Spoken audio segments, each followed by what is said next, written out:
তোমাদের সামনে নিয়েছি নবম শ্রেণীর ইতিহাসের চতুর্থ অধ্যায়ের একটি গুরুত্বপূর্ণ প্রশ্ন।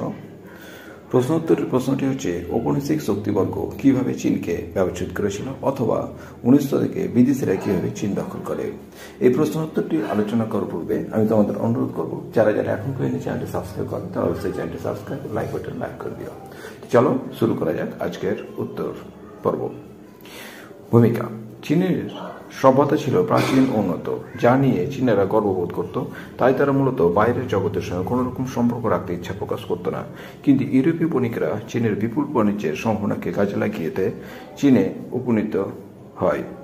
শেষমেশ কতগুলো শর্তে 1715 খ্রিস্টাব্দে যে ইংরেজরা ক্যান্টন বন্দর কুটির নির্মাণ করার অনুমতি পায়। প্রথম আফিমের যুদ্ধ। ইংরেজ বণিকদের চীনে আফিম রপ্তানি বন্ধ করাকে কেন্দ্র করে 1839 সালে ইংরেজ ও চীনাদের মধ্যে প্রথম আফিমের যুদ্ধ শুরু হয় এবং এই যুদ্ধে চীন 1842 সালে পরাজিত হয়ে নানকিং এর সন্ধি স্বাক্ষর করে। এই সন্ধির শর্ত অনুযায়ী 1. ইংরেজরা হংকং বন্দর লাভ করে ও 2.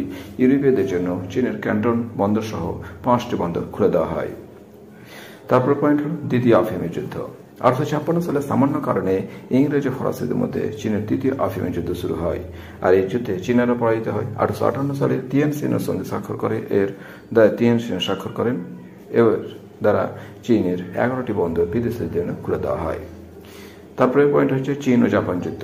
1895 সালে জাপান চীনের অধীনে থাকা কোরিয়া দখলের উদ্দেশ্যে চীনকে আক্রমণ করে ও পরাজিত হয়ে জাপানের সঙ্গে শিমোনোসেকির সন্ধি স্বাক্ষর করে। এর ফলে জাপান চীনের মাঞ্চুরিয়া প্রদেশের একাধিক জায়গা দখল করে।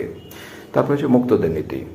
এইভাবে একাধিক শক্তি চীন দখল করলে আমেরিকার পররাষ্ট্র সচিব স্যার জন হে 1899 খ্রিস্টাব্দে মুক্তদের নীতি ঘোষণা করেন, যার দ্বারা চীন সকল দেশের কাছে সমান ও চীনের যে কোনো দেশ বাণিজ্যের সহযোগিতা লাভ করে।